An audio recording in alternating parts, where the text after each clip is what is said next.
Hi everybody, Alasia Gray here, actress, educator, activist, all around Black Girl Magic personified. Now, many of you have seen me on stages across Colorado. I love doing social justice pieces and theater for young audiences. I made history here in Denver playing Sleeping Beauty as a Black actress, which I always have to highlight because that's actually a really big deal.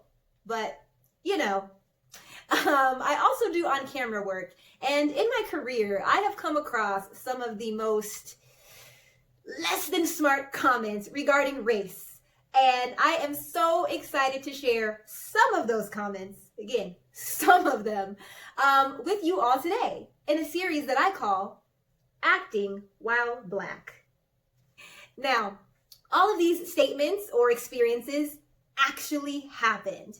And I have to preface it with this because oftentimes Black women are not believed.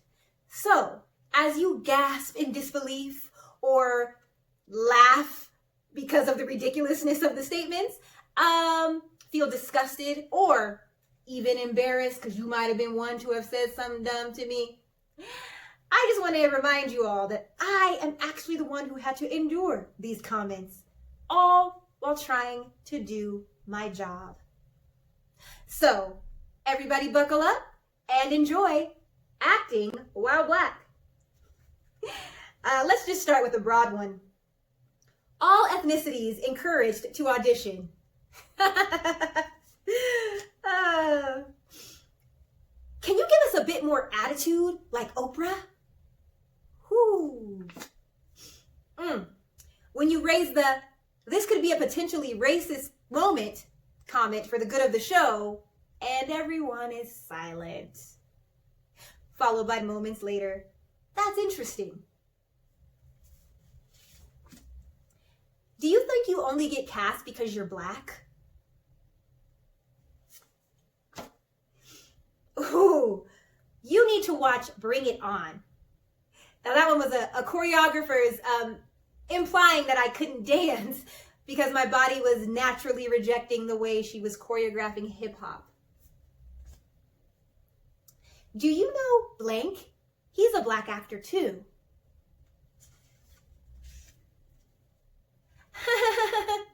Laughter from colleagues in response to me saying, I don't do slave roles. Can you help us find colored actors? Ooh. Oh, hair. Oh, let me count the ways. Can I touch your hair? Not understanding our texture, hair budget, knowing that braids and twists require maintenance for the long run of a show, different products that work for our hair and not others. Ooh, someone even asked me once if I went out and bought a piece because they didn't think that I could possibly naturally grow my hair this way, and this is actually my natural hair. Yeah, let's table that one because there's so many things. Did you see blank theater company's statement about how diverse their season was? Well, what does that mean for me? Now I can never audition there. Welcome to the party. One of my former boss, when I asked why the show that should have been cast all Black wasn't, well, I wanted a multicultural cast. Is there a reason why your makeup is so dark? When I asked for my acting achievements to be highlighted in an article for an organization that I left and wasn't on good terms with, but for them to be highlighted as everyone else in the articles were, I was told not everything is a slight. Yeah. When I was on set filming a series about gentrification and being Black in a gentrified neighborhood, after residents yelled at me about how I couldn't afford to live there, and then another drove by and hurled the N-word at me, I was told, use it for the seed.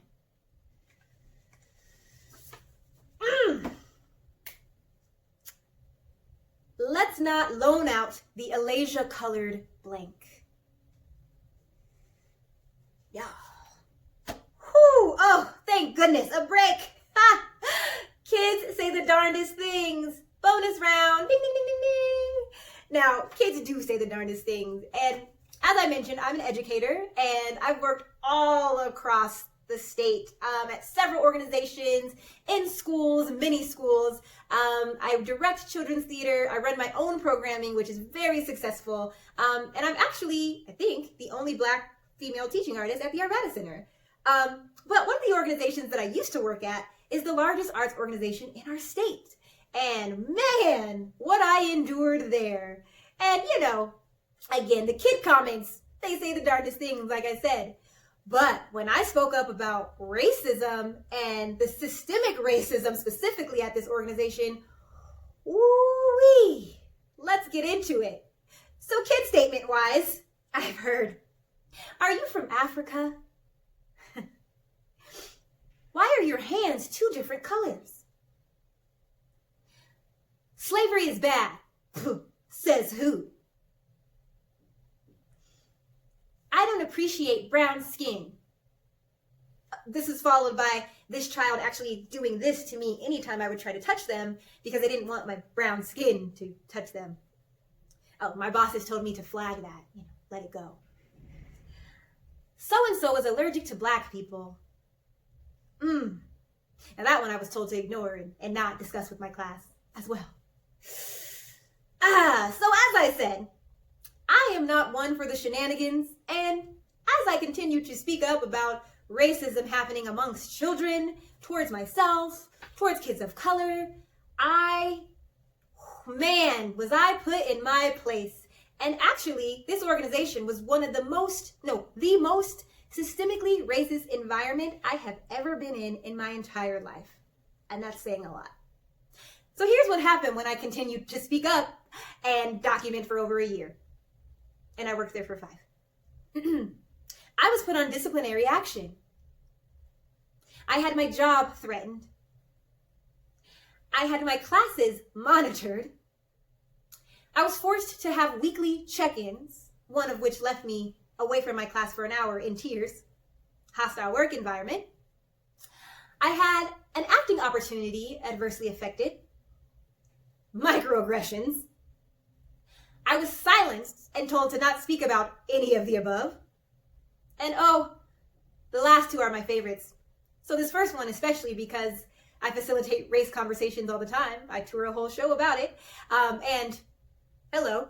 But I was told, you are not a resource to discuss race issues. And then this last one, bondage at its finest.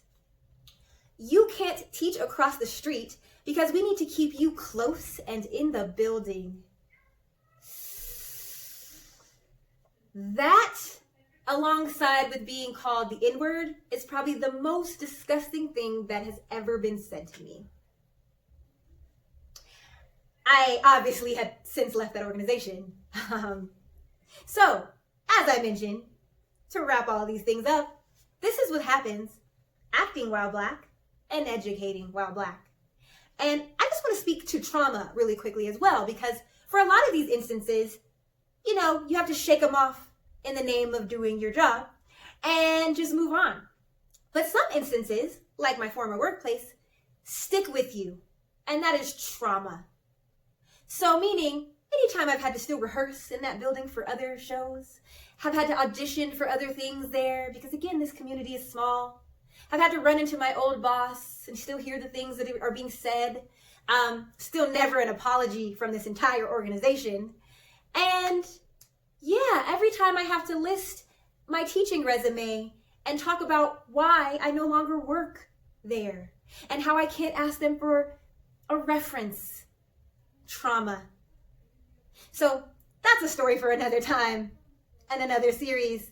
But what I will say, Colorado theater community, do better for Black women.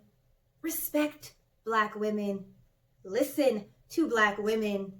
Appreciate Black women and believe Black women. Check your white privilege. Check your implicit bias. Check those microaggressions and do better. Also, remember, Black Lives Matter, on stage and in real life. Thanks for watching, thanks for tuning in, and I'll catch you for my next series.